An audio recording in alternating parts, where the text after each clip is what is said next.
Shalom, bien-aimés. Alléluia. Que Dieu soit glorifié au moment qu'il nous a donné encore l'opportunité d'être ensemble à écouter sa voix.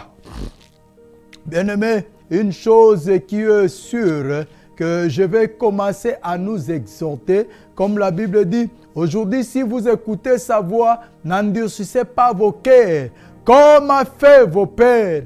Ils ont écouté la voix de l'Éternel et ils ont endurci leur cœur. Ça a amené la mort, ça a amené la souffrance, ça a amené tant de choses. Quand on écoute la voix de l'Éternel, on ouvre le cœur, on accepte la parole et on laisse place à la parole de Dieu d'enrichir nos vies. On laisse place à la parole de Dieu de prendre soin, de prendre le devant dans nos vies. C'est ça qui est très important. Écouter, c'est bien, mais ce qui est meilleur, c'est accepter.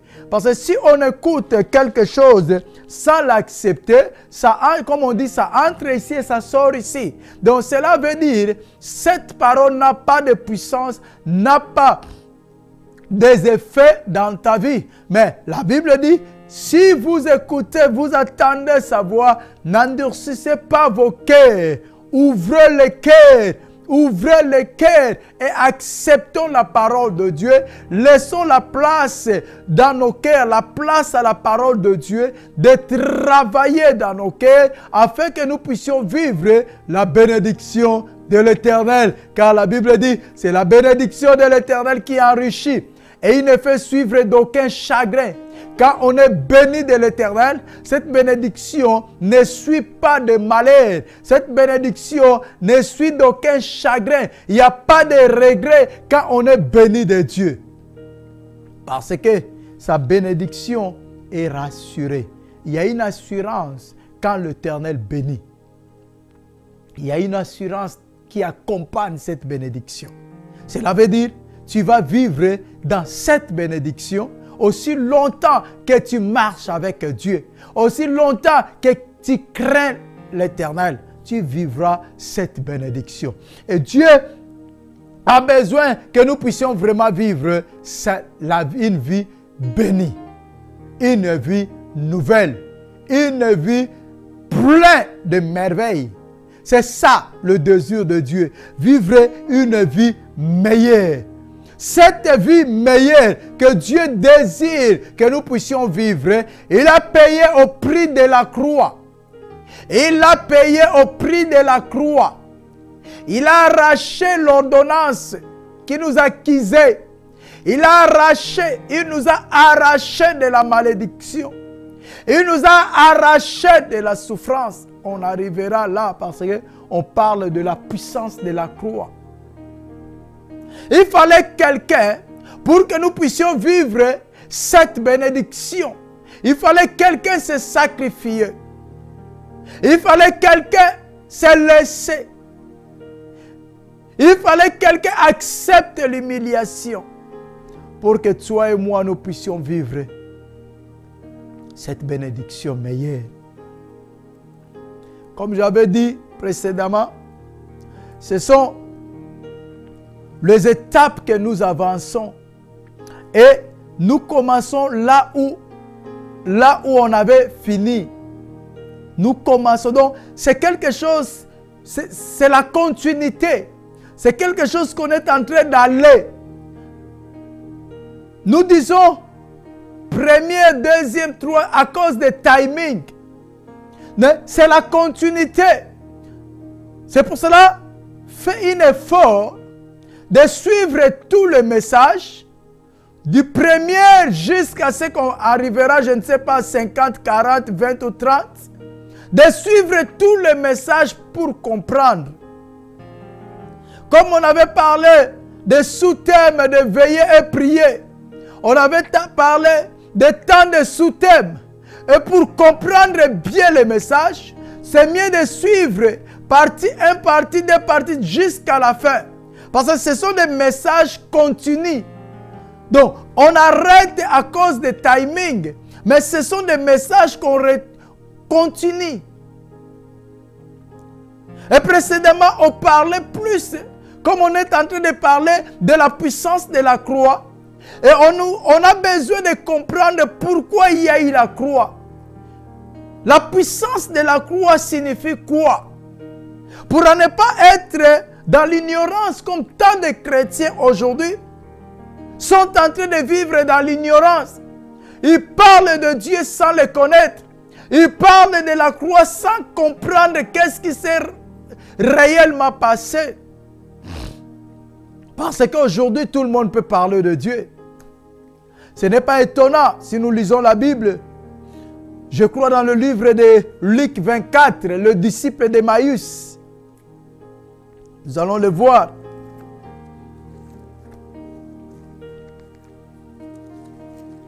Luc 24. Luc 24. Si j'ai vraiment le bon mémoire, c'est ça, Luc 24, qui parle de disciples d'Emmaüs. Oui, au verset 13.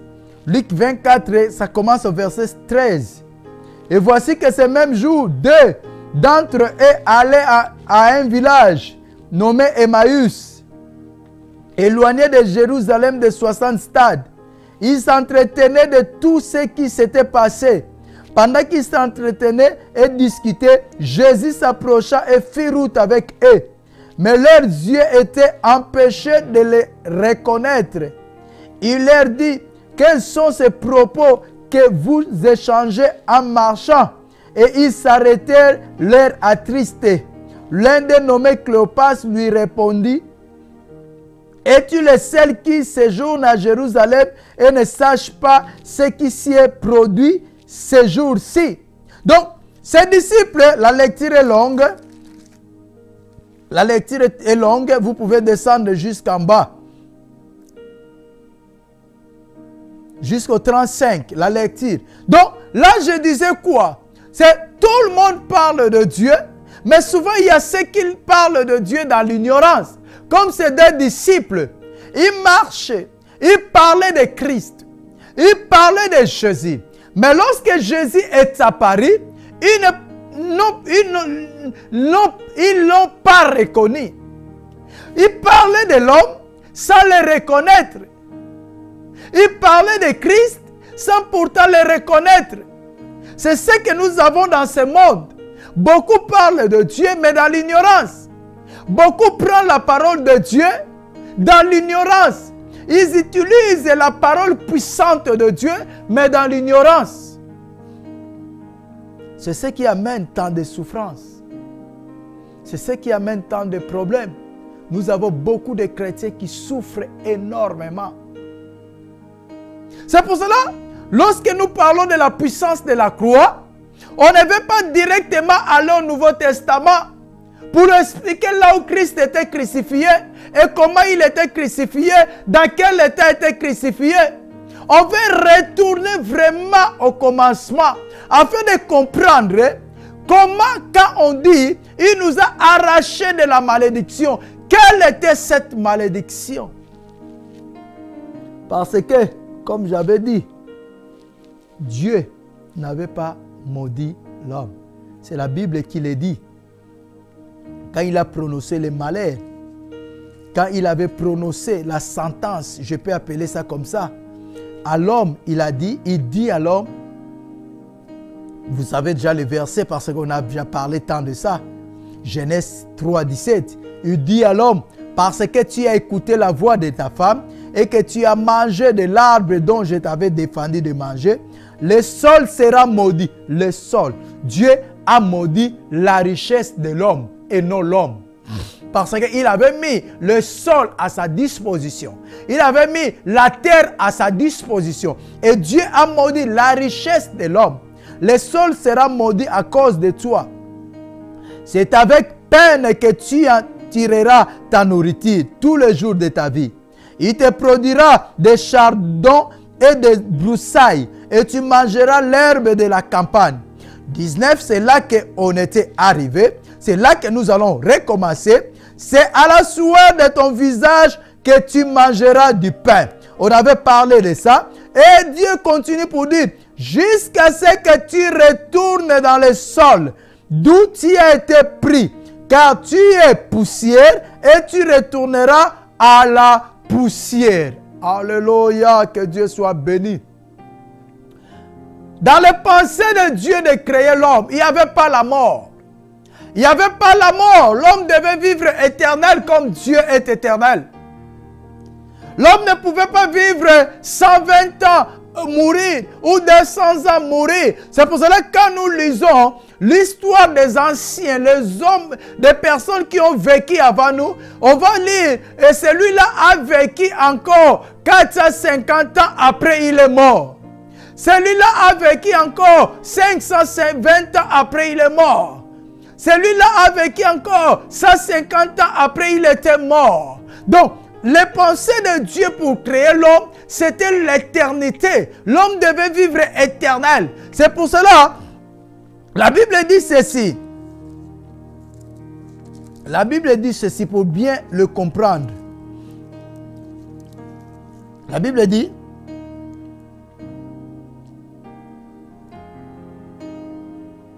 au 22, toujours Genèse 3, 22. L'Éternel Dieu dit, maintenant que l'homme est devenu comme l'un de nous pour la connaissance du bien et du mal, évitons qu'il tende la main pour prendre aussi de l'arbre de vie, à manger et vivre éternellement. L'Éternel Dieu les renvoya du jardin d'Éden, là où il y avait la richesse de l'homme, pour qu'ils cultivent le sol d'où ils avaient été tirés.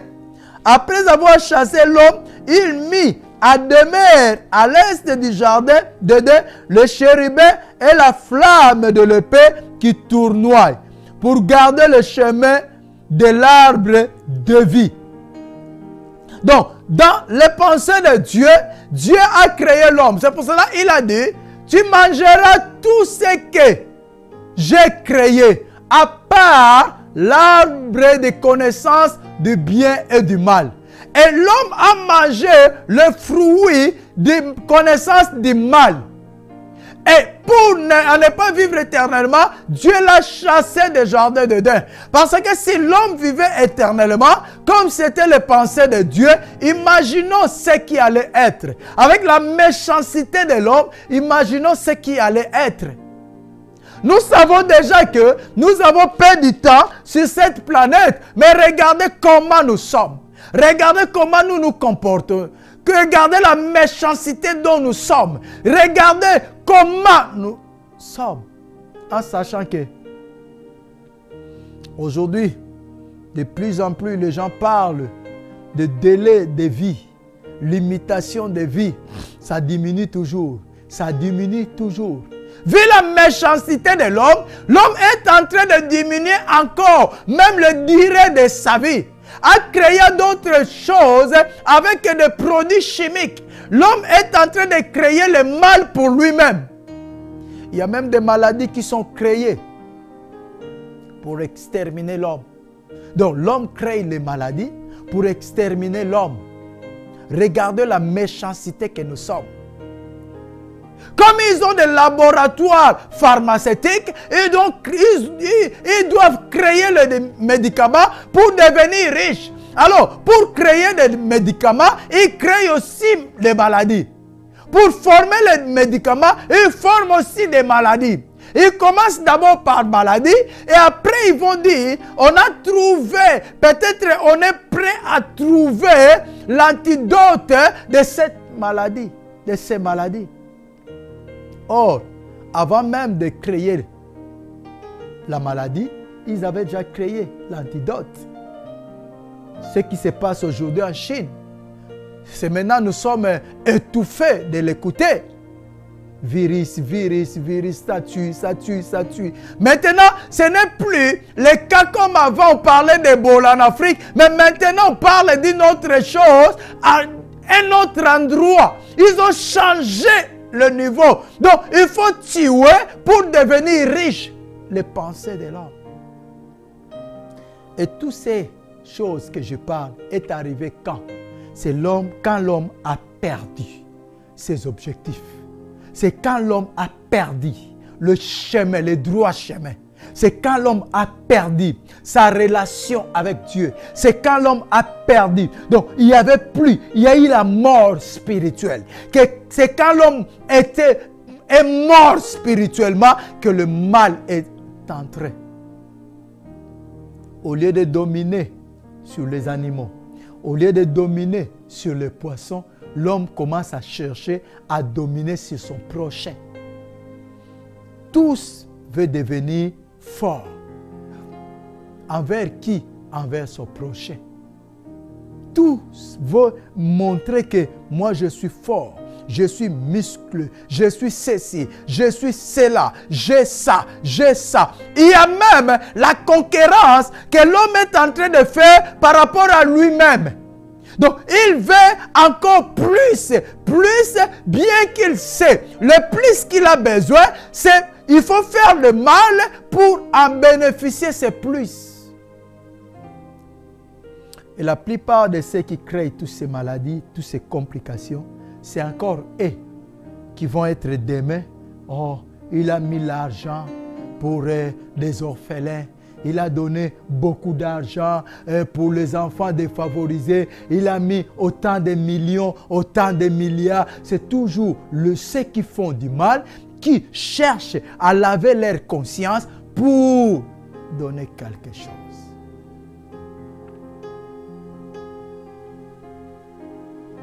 Jusqu'à ce que tu retournes dans le sol d'où tu as été pris, car tu es poussière et tu retourneras à la poussière. L'homme a commencé d'abord à mourir spirituellement, a perdu le contact avec Dieu.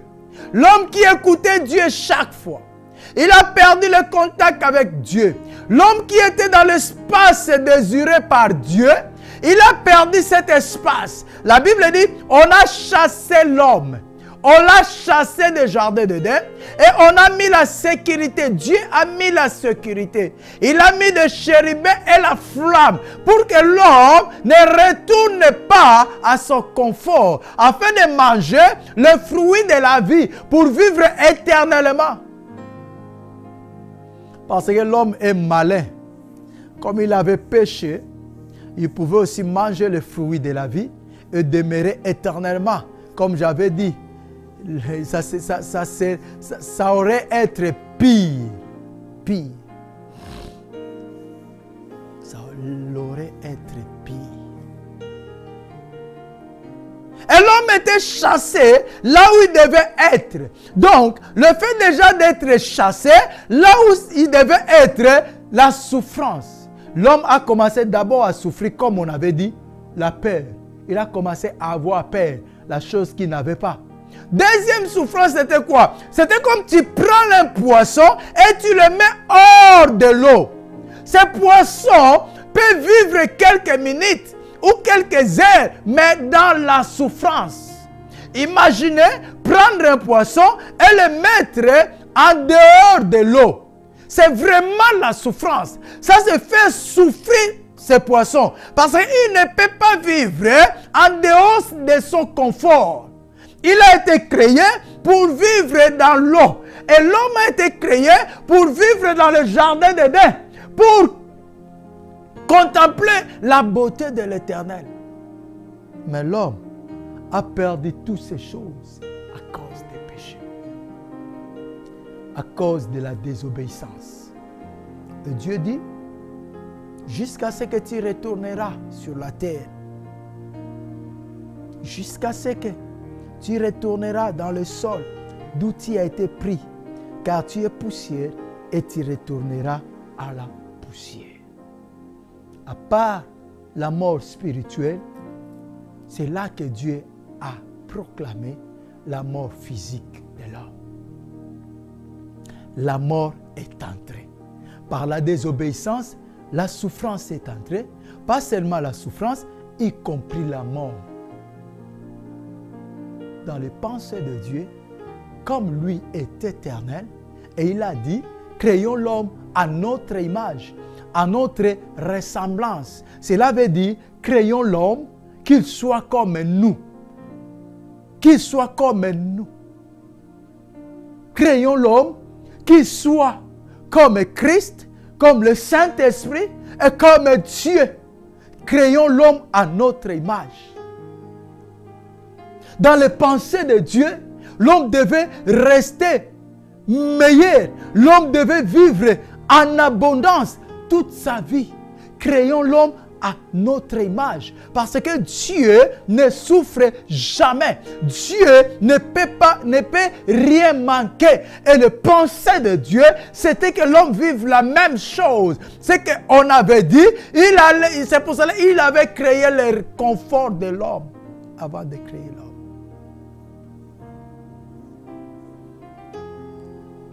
L'homme est devenu celui qui marche partout. Parce qu'il n'était plus dans l'endroit où il devait être. Il devait marcher partout. Il y a eu le mal qui est entré. Adam et Ève ont eu l'enfant. Nous connaissons l'histoire. Caïn et Abel. Caïn a tué son frère. Le mal est entré. Dans le mal, nous trouvons tout. Jalousie, haine, rancune, querelle. À cause de jalousie, Caïn a tué son frère, son propre frère, qui a montré à Caïn qu'on peut tuer. C'est le mal qui était entré. C'est ce que jusqu'à aujourd'hui, nous parlons du péché d'Adam et Ève.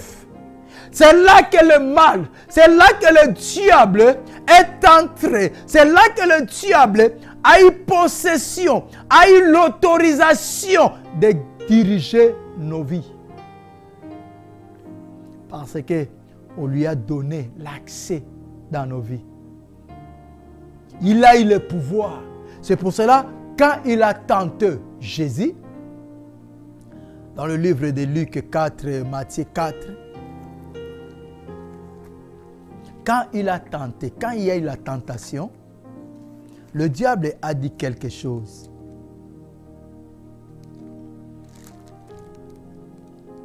Matthieu 4.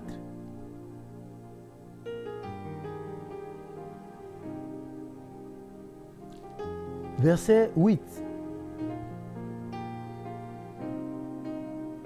La Bible dit ceci, Matthieu 4, 8. Le diable le transporta encore sur une montagne très haute, lui montra tous les royaumes du monde et leur gloire, et lui dit, je te donnerai tout. Tout cela, si tu te prosternes et m'adores. Il lui a montré le monde, la puissance du monde, et lui a montré la gloire, le royaume du monde et la gloire du monde. Lui qui n'avait pas le pouvoir d'obtenir ce qu'il a montré à Jésus. Parce que quand Dieu créa la terre, quand Dieu créa tout ce que nous avons, c'était à l'homme de dominer. On a lu ça plusieurs fois. Il a dit, domine sur les poissons de la mer, domine sur le sol, domine sur les animaux, domine sur le sous-sol. Donc c'était à l'homme de dominer et non au diable. Dieu n'avait pas donné le pouvoir au diable de dominer sur tout ce que lui a créé. Il a donné ça à l'homme. Et l'homme a offert tout ce qu'on lui avait donné au diable par voie de la désobéissance, par voie du péché. Et comme le diable a eu possession de tout, il a montré à Jésus. Il suffit de se prosterner devant moi, je te donne tout. Parce que ça m'appartient. C'est pour cela que nous voyons aujourd'hui beaucoup, même des hommes de Dieu, des serviteurs de Dieu, qui vont adorer le diable pour avoir la gloire du monde. Non la gloire de l'Éternel, la gloire du monde. Ils entrent dans les lieux occultes, ils font des pactes avec le ténèbre pour avoir la gloire du monde. Mais cette gloire appartenait à l'homme. Et aujourd'hui, cette gloire appartient à l'homme parce qu'il y a eu déjà la croix. Il suffit de comprendre et de vivre cela. On n'a pas besoin d'aller, je ne sais pas, chercher la gloire où. La gloire se trouve en Jésus-Christ. Il a vaincu le monde. Il a bien dit, j'ai vaincu ce monde. Il a la clé du succès. Il a la clé de la gloire. Il a la clé de tout. Les fonds, l'homme a perdu les fonds. L'homme a perdu les racines quand la désobéissance est arrivée. Bien-aimés dans le Seigneur, c'est ce que j'insiste. Cherchez à vivre une vie de sanctification. C'est vraiment important pour ne pas être l'esclave du diable, l'esclave des ténèbres.